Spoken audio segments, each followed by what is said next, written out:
Good evening, everyone. A warm welcome to all of you in today's session. Now, we will start our session with a meditation. Sit back comfortably, relax your mind, relax your focus between the center of your forehead. Visualize a shining star.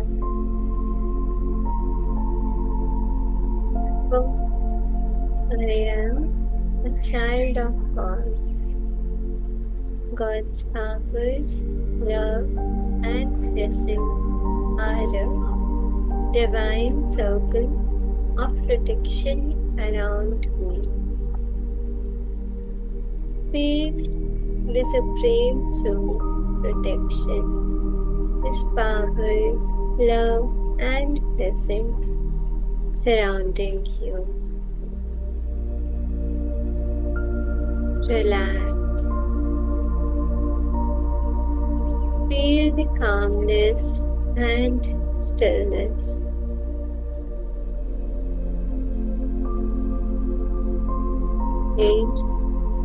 And leave behind all the tensions and worries. Remember,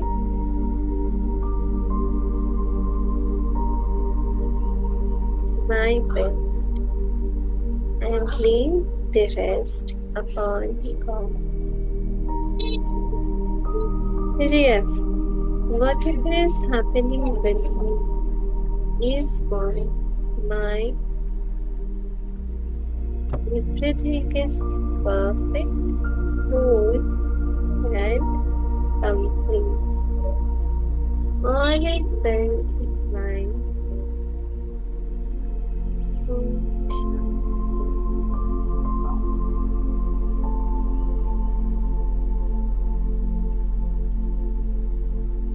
Let me share the screen now.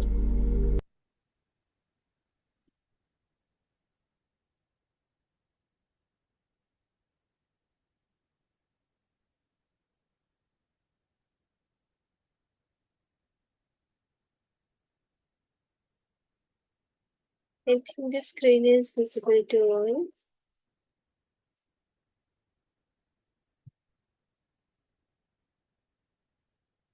We have done. We have started with chapter 9, which is Beyond Happiness and Unhappiness, there is peace. We have done the heading, The Higher Good Beyond Good and Bad.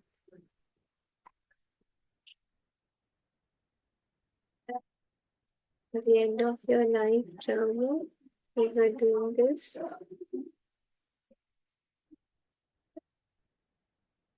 Now, when egos come together, whether in personal relationships or in organizations or institutions, bad things happen sooner or later.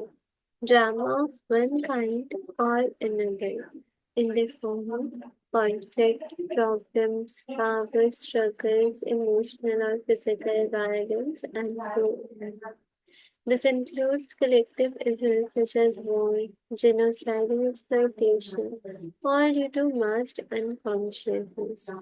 Furthermore, many types of illness are caused by the ego's continuous resistance, which creates restrictions and bondages in the flow of energy through the body. When you reconnect with being and are no longer run by your mind, you cease to create those things. You do not create or participate in drama anymore. यहाँ पे author ने समझाया है कि जब ego आते हैं मतलब एक से ज्यादा लोग जब इन्वॉल्व है और दोनों ही अपने माइंड से आइडेंटिफाइड है, इक्वल माइंड आइडेंटिफिकेशन है दोनों का, चाहे वो पर्सनल रिलेशनशिप्स में हो, चाहे ऑर्गेनाइजेशन किसी इंस्टीट्यूशन में हो, जब ईगो आती है तब बैड थिंग्स स्टार्ट हो जाती हैं होनी, सुना और लेटर। और ड्रामा होता है एक अलग अलग तरीके का, जैसे कि किसी भी फॉर्म में ड्रामा आ सकता है, कोई कॉन्फ्लिक्ट हो, प्रॉब्लम हो, power struggle, emotional, physical violence and so on. और इसमें ही वो कलेक्टिव इफेक्ट्स जैसे वॉर, जेनोसाइड, एक्सप्लॉयटेशन, ये सब इंक्लूडेड होते हैं जब मास्ड अनकॉन्शियसनेस रहता है, मतलब कि जब बहुत सारे लोग इन्वॉल्व और सभी अनकॉन्शियस है, तभी ऐसी सिचुएशंस आती है वॉर, जेनोसाइड, एक्सप्लॉयटेशन वाली। और बहुत सारी इलनेस भी कॉज होती है जब ईगो की कंटिन्यूअस रेजिस्टेंस रहती है, तब वो रिस्ट्रिक्शंस क्रिएट करता है, ब्लॉकेजेस क्रिएट करता है, जो एनर्जी होती है बॉडी के थ्रू, जो बॉडी के अंदर जो फ्लो होती है, उस एनर्जी फ्लो में रेजिस्टेंस, रिस्ट्रिक्शंस, ब्लॉकेजेस क्रिएट हो जाते हैं।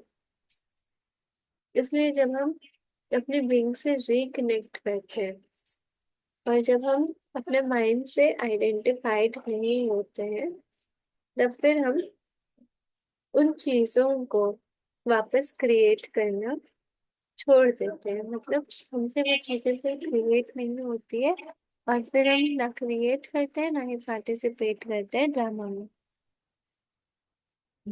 Whether two or more egos come together, drama of one kind or another ensues.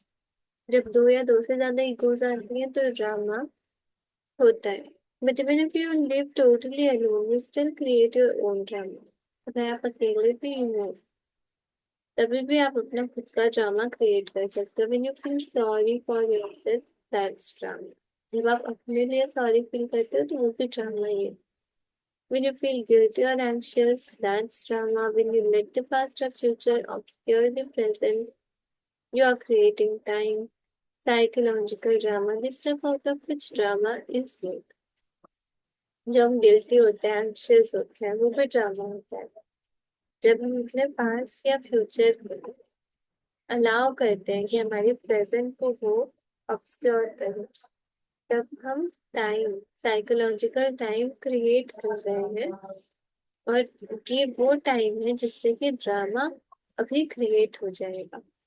Whenever you are not honoring the present moment by allowing it to be, you are creating drama. जब भी हम अपने present moment को allow नहीं करते, honour नहीं करते, जैसे वो वैसे ही रहे, उसको एक्सेप्ट नहीं करते, तभी भी हम ड्रामा ही करते हैं। Most people are in love with their particular life drama. Their story is their identity. The ego runs their life. बहुत सारे लोग बहुत पसंद करते हैं पर्टिकुलर लाइफ ड्रामा, और उनकी जो स्टोरी होती है वही उनकी आइडेंटिटी होती है, उनकी ईगो ही उनकी लाइफ को रन कर रही होती है। They have their whole sense of self invested in it. उनका पूरा सेंस ऑफ सेल्फ ही उस ड्रामा में इन्वेस्टेड होता है। Even there usually unsuccessful search for an answer, a solution, or for healing becomes part of it. जो उनकी usually unsuccessful search होती है किसी आंसर के लिए, किसी सिचुएशन के लिए, अपनी हीलिंग के लिए, वो भी इस ड्रामा का ही पार्ट होता है। Would they fear or resist most at the end of their drama? जो सबसे ज्यादा वो फेयर करते हैं, रेसिस्ट करते हैं, वही उनके ड्रामा का एंड होता है। As long as they are their mind, what they fear and resist most is their own awakening. जब तक हम माइंड से आइडेंटिफाइड होते हैं तो हम जिस चीज से सबसे ज्यादा डरते हैं, जिस चीज को सबसे ज्यादा रेसिस्ट कर रहे हैं, वही हमारी खुद की अवेकनिंग होती है। When you live in complete acceptance of what is, that is the end of all drama in your life. जब जो जैसा है, what is, हम अपनी लाइफ में पूरा completely एक्सेप्ट करते हैं, तभी वो ड्रामा का एंड होता है। हमारी लाइफ में जितना ड्रामा होता है, nobody can even have an argument with you no matter how hard he or she tries. कोई हमारे साथ आर्ग्यूमेंट ही नहीं कर सकता कितना भी कोशिश कर ले। You cannot have an argument with a fully conscious person. कोई पर्सन जो कि फुल्ली कॉन्शियस हो, उसके साथ में आर्ग्यूमेंट कर ही नहीं सकते हम। An argument implied identification with your mind and a mental position. Argument के लिए क्या होता है, जब हम माइंड के साथ आइडेंटिफाइड होते हैं, अपनी एक मेंटल पोजीशन होती है, as well as resistance and reaction to the other person's position. कितनी ब्यूटीफुल लाइन लिखी है कि आर्ग्यूमेंट कैसे राइज होता है, जब हम अपने माइंड के साथ आइडेंटिफाइड होते हैं, एक मेंटल पोजीशन हमने अपनी क्रिएट करी होती है, और जो सामने वाला है उसके रिएक्शन को हम रेजिस्ट करते हैं, उसके पोजीशन को, उसके रिएक्शन को हम रेजिस्ट करते हैं।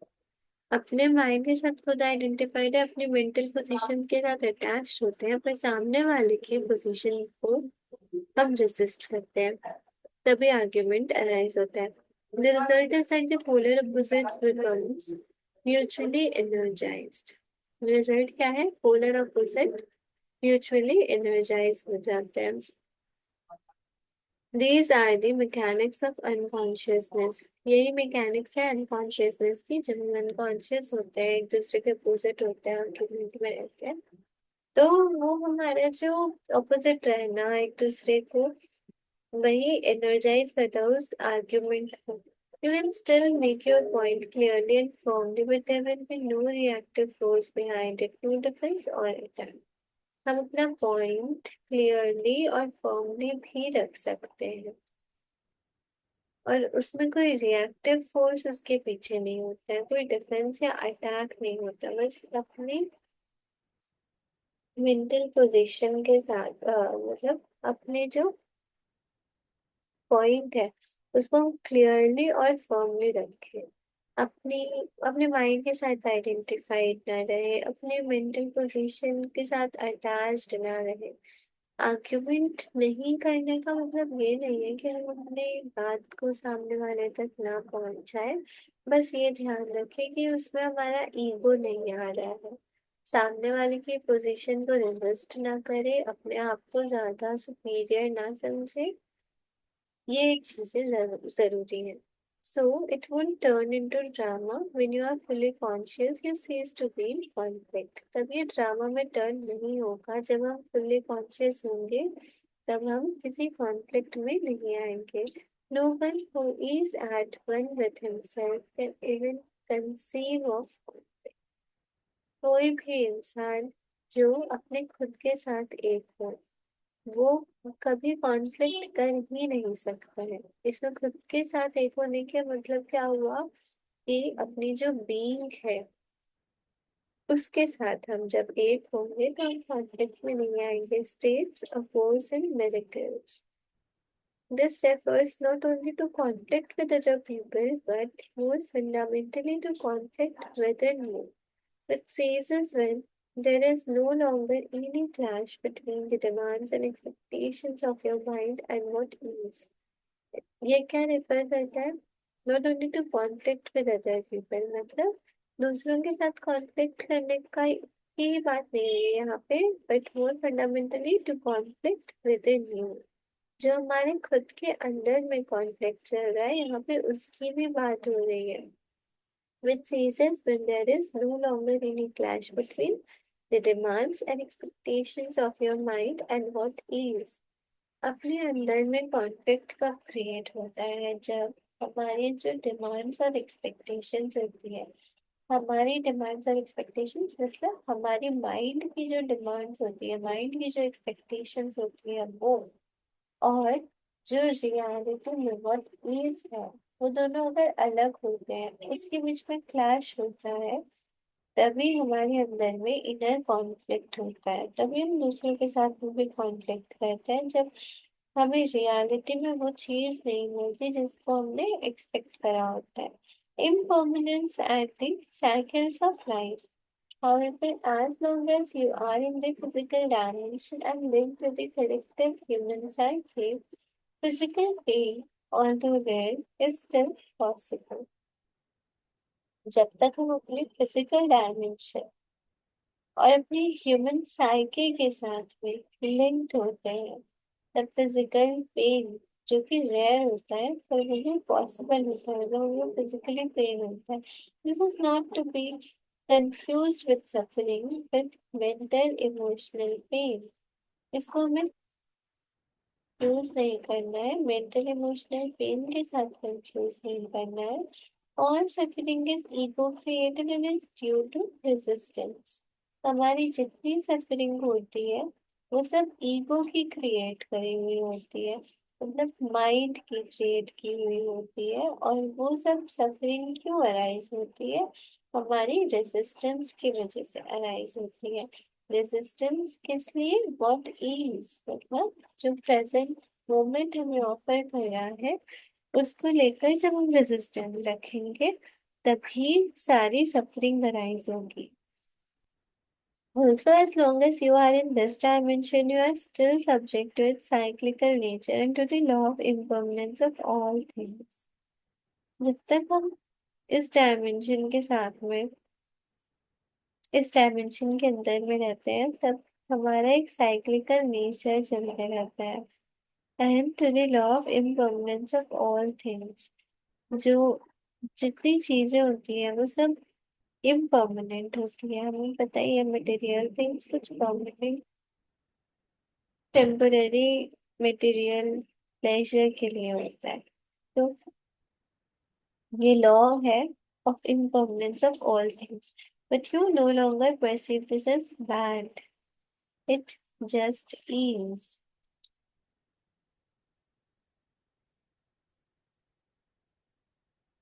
allowing the easiness of all things. A deeper dimension underneath the play of opposite reveals itself to you as an abiding presence and unchanging deep stillness, and uncaused joy beyond good and bad. This is the joy of being the peace of God. जब हम allow करते हैं of easiness of all things, मतलब easiness, what is, जो है already उस चीज को हम अलाउ करते हैं, तब एक डीपर डायमेंशन जो हमारी ऑपोजिट रिवील करता है उसके भी अंदर में एक डीपर डायमेंशन होता है जो कि अबाइडिंग प्रेजेंस है, हमेशा ही प्रेजेंट है। वो एक अनचेंजिंग डीप स्टिलनेस होता है। हमारे अंदर में एक स्टिलनेस रहती है अनचेंजिंग, मतलब वो स्टिल ही रहता है, कामनेस रहती है। An uncaused joy beyond good and bad. Uncaused joy मतलब कि वो खुशी, जो जॉय है वो भी फील होता है, पर वो अनकॉज्ड, अपेरेंट रीजन नहीं दिख रहा है हमें, पर वो अनकॉज्ड है। This is the joy of being the peace of God. और यही जॉय ऑफ बीइंग है जो पीस है, गॉड की piece.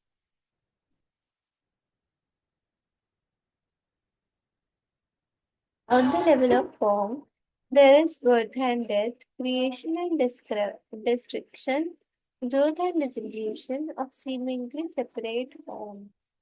This is reflected everywhere. In the life cycle of a star or a planet, a physical body, a tree, a flower, in the rise and fall of nations, political systems, civilizations, and in the inevitable cycles of gain and loss in the life of an individual. अगर form के level पे देखा जाए, जो birth होता है, death होती है, क्रिएशन होता है, डिस्ट्रक्शन होता है, ग्रोथ, रिवोल्यूशन, ये सब सीमिंगली सेपरेट फॉर्म पे सब अपोजिट दिख रहे हैं। ये हर जगह हमें रिफ्लेक्ट होते हैं। लाइफ साइकिल अगर हम एक स्टार का या प्लैनेट का भी देखें, किसी फिजिकल बॉडी का देखें, कोई tree, flower, rise and fall of Nations अगर हम देखें, पॉलिटिकल सिस्टम देखें, सिविलाइजेशन देखें, ये भी इनएविटेबल साइकिल्स होते हैं गेन लॉस के। किसी भी लाइफ में, किसी भी इंडिविजुअल के लाइफ में देखें तो हमें ये सब जगह पे रिफ्लेक्ट होता है। Birth and death, creation and destruction, growth and dissolution. There are cycles of success when things come to you and thrive, and cycles of failure when they wither or disintegrate, and you have to let them go in order to make room for new things to arise or for transformation to happen. Cycles of success होती है, success की cycles होती है, जब चीजें आती है हमारे पास में, जो साइकिल्स ऑफ फेलियर आते हैं। ऐसे बोला जाता है ना कि failure is not the opposite of success, failure is the part of success.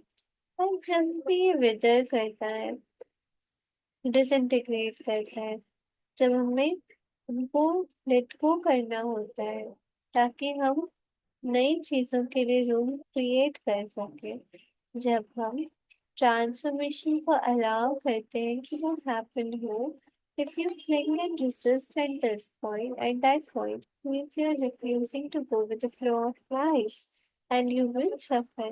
अगर हम इस पॉइंट पे आके रेजिस्ट करते हैं, रुके रहते हैं, तब इसका मतलब क्या है कि हम अपनी लाइफ के फ्लो को रिफ्यूज कर रहे हैं, हमें सफर होगा हमारा। It is not true that the up cycle is good and the down cycle bad, except in the mind's judgment. और ये सच्चाई नहीं है कि जो अप साइकिल होती है वही गुड होती है, डाउन साइकिल बैड होती है। ये सब माइंड के जजमेंट की वजह से हम सीखते हैं। Growth is usually considered positive, but nothing can grow forever.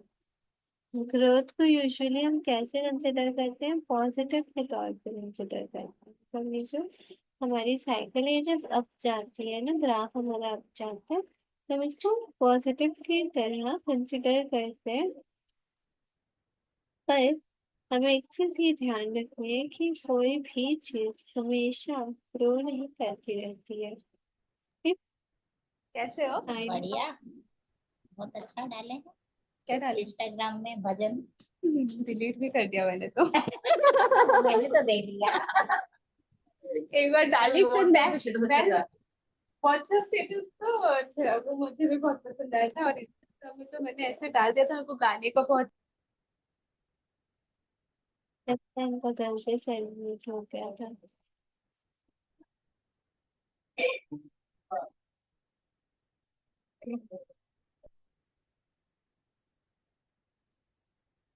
देखिए, हम जो ग्रोथ होता है उसको कैसे कंसिडर करते हैं, पॉजिटिव के तौर पे कंसिडर करते हैं। जब साइकिल अप जाती है, ग्राफ अप जाता है, पर हमें ये ध्यान रखना है कि कोई भी चीज हमेशा ग्रो ही नहीं करती रहती। If growth of whatever kind were to go and on, it would eventually become monstrous and destructive. अगर कोई चीज ग्रो करती रहेगी ना, कोई भी चीज सिर्फ ग्रो ही ग्रो करती रहेगी, तो वो बहुत बड़ी हो जाएगी, विशालकाय मॉन्स्टर्स हो जाएगी, और वो डिस्ट्रक्टिव होगी, किसी भी चीज को डिस्ट्रक्ट कर सकती है। Dissolution is needed for new growth to happen, one cannot exist without the other. इसीलिए हमें डिसोल्यूशन भी चाहिए होता है ताकि न्यू ग्रोथ हो सके, और ये दोनों एक दूसरे के बिना नहीं रह सकते। growth and dissolution. The down cycle is absolutely essential for spiritual realization.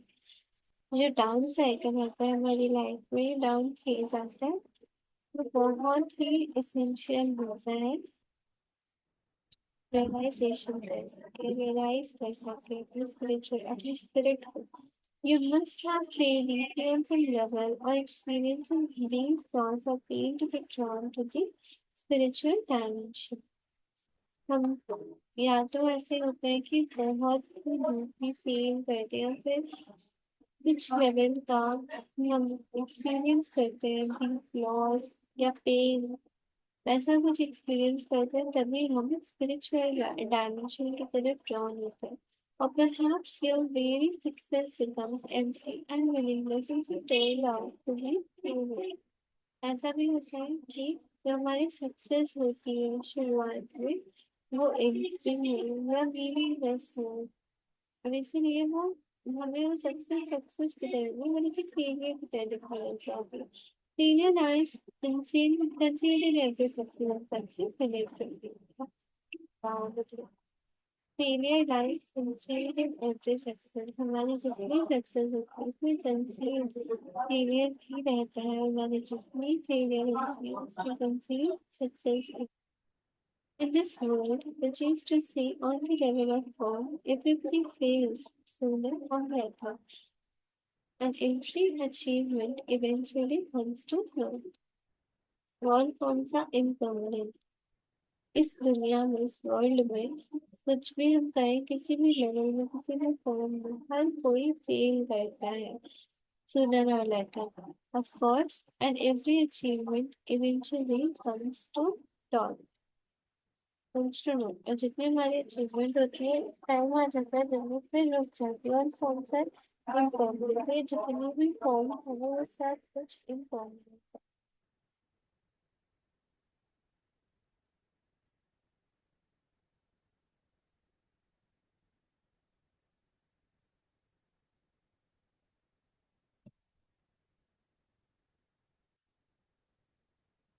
You can still be active and enjoy manifesting and creating new forms and circumstances. हम एक्टिव भी हो सकते हैं और एंजॉय भी कर सकते हैं न्यू फॉर्म्स को मैनिफेस्ट करना, क्रिएट करना, न्यू सर्कमस्टेंसेस को, but you won't be identified with them. Identified नहीं रहना. You do not need them to give you a sense of self. हमें उन जितने भी फॉर्म्स होती है, लाइक जितनी सिचुएशंस होती है, सर्कमस्टेंसेस होते हैं, अचीवमेंट्स होते हैं, उनको हमें अपनी सेंस ऑफ सेल्फ नहीं देना. They are not your life, only your life situation. वो हमारी लाइफ नहीं, वो हमारी सिर्फ लाइफ सिचुएशन है. Your physical energy is also subject to cycles. It cannot always be at a peak. There will be at times of low as well as high energy. जो physical energy होती है, हमारी खुद की physical energy, वो भी cycles की तरह पे ही वो भी चलती रहती है. हमेशा वो पीक पे नहीं रहती, मतलब एनर्जी हमेशा फुल्ली चार्ज नहीं रहती है. कुछ टाइम आता है जब वो लो फील करते हैं और कुछ टाइम आता है जब वो हाई फील करते हैं. There will be periods when you are highly active and creative, right? There may also be times when everything seems stagnant and it seems that you are not getting anywhere, not achieving anything. कुछ time ऐसा आएगा, कुछ periods आएंगे जब हम highly active होते हैं, creative होते हैं, और कुछ टाइम ऐसा आता है जब हम रुक जाते हैं, स्टेगनेंट हो जाते हैं, और तब हमें ऐसा लगता है कि हम कहीं भी नहीं जा रहे हैं, कुछ भी अचीव नहीं कर रहे. A cycle can last for anything from a few hours to a few years. एक साइकिल की ड्यूरेशन क्या होती है, वो कुछ घंटों तक भी चल सकती है और कुछ सालों तक भी चल सकती है. There are large cycles and small cycles within this large world. तो साइकिल कुछ लार्ज साइकिल्स होती है और उन साइकिल्स के अंदर भी कुछ स्मॉल साइकिल्स होती है. Many illnesses are created through fighting against the cycles of low energy. बहुत सारी इलनेस क्रिएट होती है जब हम साइकिल्स ऑफ लो एनर्जी से गो थ्रू करते रहते हैं. Which are vital for regeneration. ये लो एनर्जी वाली साइकिल क्यों जरूरी है? ताकि हम रीजनरेट कर सकें खुद को. The compulsion to do and the tendency to derive your sense of self-worth and identity from external factors such as achievement is an inevitable illusion as long as you are identified with the mind. जो एक compulsion होती है, जो एक tendency होती है कि हम अपने सेल्फ वर्थ को, अपनी आइडेंटिटी को हम एक्सटर्नल फैक्टर्स से डिराइव करें. जैसे कि अगर हमने कुछ अचीव किया है तो उससे हम ऐसा सोचेंगे कि हमारी सेल्फ वर्थ बढ़ गई. ये सब क्या है? इनएविटेबल इल्यूशन है, ये सब इल्यूशन है. और ये तब तक ही रहता है जब तक आप माइंड के साथ आइडेंटिफाइड रहते हैं. दिस मेक्स इट हार्ड और impossible for you to accept the low cycle to allow them to go. और जब हम इस तरह से हाई साइकिल्स के साथ अटैच्ड हो जाते हैं तब फिर लो साइकिल्स के साथ में हम अटैच्ड नहीं होते हैं. हम लो साइकिल के साथ मतलब इसको अलाउ ही नहीं कर पाते अपने माइंड में कि ये ऐसा फेस चल रहा है. Thus, the intelligence of the organism may take only a self-protective measure and create in order to force you to stop so that the necessary regeneration can take place. उससे ये hard हो जाते हैं, impossible हो जाता है कि हम लोग साइकिल्स को एक्सेप्ट करें और उनको जैसे है वैसे ही रहने दें। जब ऑर्गेनिज्म की इंटेलिजेंस होती है, वो एक सेल्फ प्रोटेक्टिव मेजर को टेक ओवर करती है ऑर्गेनाइजेशन की, एक ऑर्गेनिज्म की intelligence, and created this in order to force you to stop so that the intentionally regeneration will happens. और इस टाइम पर हमें रोका जाता है, हमें फोर्स किया जाता है कि हम स्टॉप करें ताकि नेसेसरी रीजनरेशन हो सके। The cyclical nature of the universe is closely linked with the impermanence of all things and situations. ये जो ये जो साइक्लिकल इल्यूजन है, साइक्लिकल नेचर है यूनिवर्स का, जिसमें हम क्लोजली लिंक्ड रहते हैं इन सिचुएशंस की, इन चीजों की इम्पर्मनेंस को लेकर के जो पड़ता है, एक्सपेक्टेशंस रहती है हमारी। तो ये यूनिवर्स का साइक्लिकल नेचर है। The Buddha made this a central part of his teaching. और बुद्धा ने इसी को अपनी टीचिंग का सेंट्रल पार्ट माना है। All conditions are highly unstable and in constant flux. और as he put it, impermanence is a characteristic of every condition, every situation you will ever encounter in your life. जितनी conditions होती है, बुद्धा ने क्या सिखाया कि वो सब हाईली अनस्टेबल होती है। हमारी लाइफ को जितनी कंडीशन की जरूरत होती है वो सब हाईली अनस्टेबल होती है और कांस्टेंट फ्लक्स में रहती है, जिसे इम्पोर्टेंट कैरेक्टरिस्टिक है हर एक कंडीशन का। हर एक कंडीशन का कैरेक्टरिस्टिक क्या है? इम्पोर्टेंट।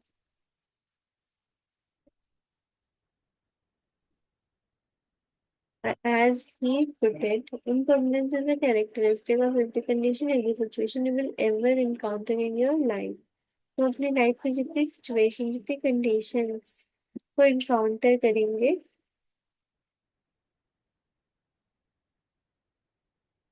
कैरेक्टरिस्टिक इम्पर्मनेंस ही होती है। इट विल चेंज, डिसअपियर और no longer satisfy you. Impermanence is also central to Jesus teachings. ये जो इम्पर्मनेंस होती है ना, ये हमें चेंज कर देती है। और ये जो इम्पर्मनेंस होती है, ये उन सिचुएशंस को चेंज कर देती है, डिसअपियर हो जाती है वो सिचुएशन, और वो हमें और ज्यादा सेटिस्फाई नहीं करती situations. Lay up for yourself treasures on earth, and not in dust, consume, when taste, break in, and steal. जब आप ट्रेजर निकाल रहे हो अर्थ से, तो उस टाइम हमें रेस्ट और मोक्ष दोनों ही मिलते हैं। जब कोई थीफ आता है, ब्रेकिंग करता है, कुछ चुराता है,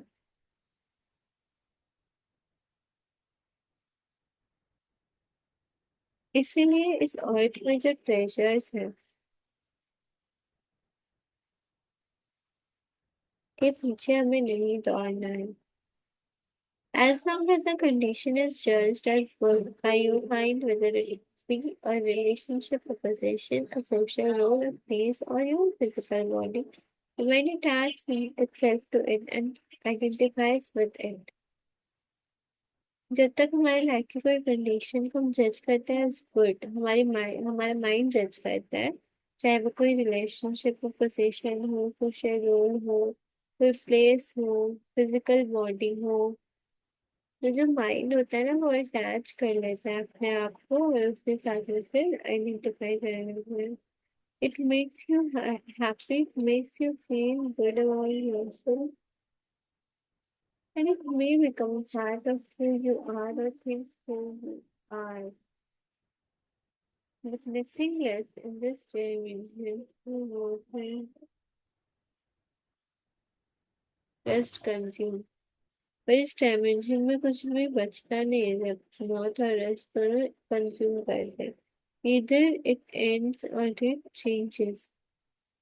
जिसे लाइफ में ना हमारे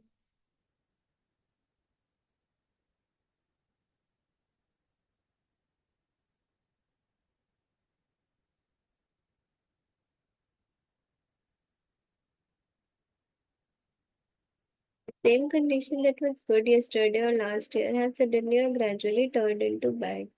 जो एक सेम कंडीशन होती है जो कि कल अच्छी रहती है और आज अचानक चेंज हो गई, वो same condition. The same condition that made you happy then makes you unhappy. The same condition जो हमें खुश करती है वो हमें unhappy भी कर सकती है. Prosperity of today becomes empty consumerism of tomorrow. जो आज की prosperity है वो कल की सिर्फ consumerism हो जाए. Happy wedding and honeymoon became unhappy divorce and the unhappy coexistence. ऐसा हो सकता है. और एक condition disappears so its absence makes you unhappy.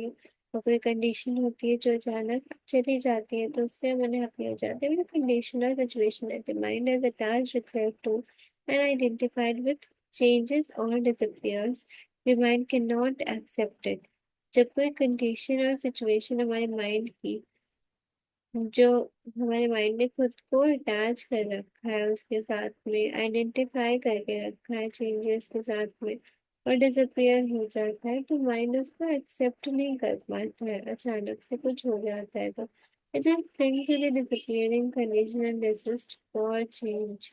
It is almost as if a limb were being torn off your body.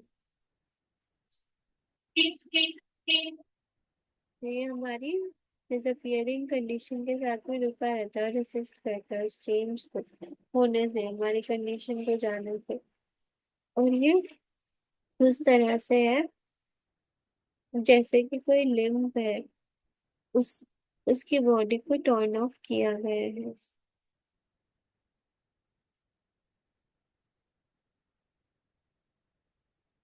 Today here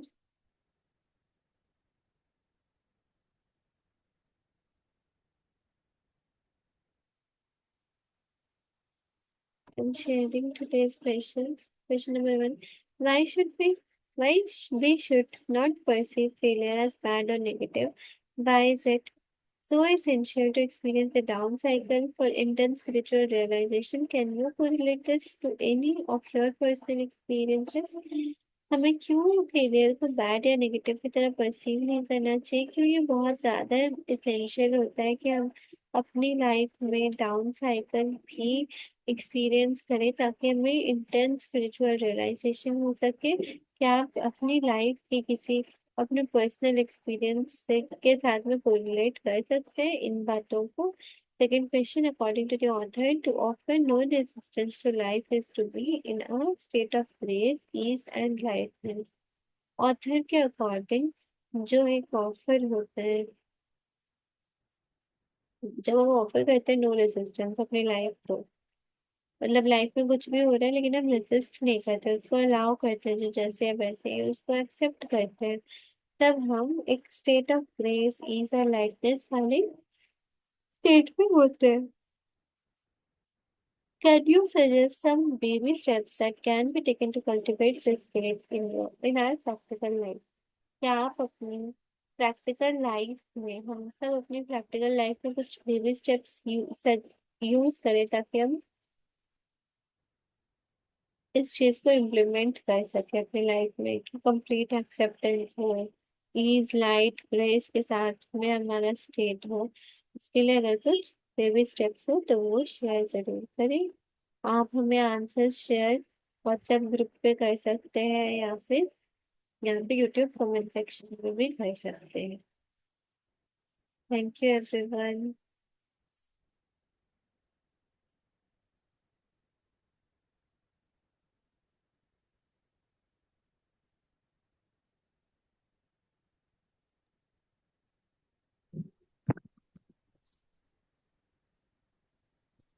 Thank you, Karuna sister.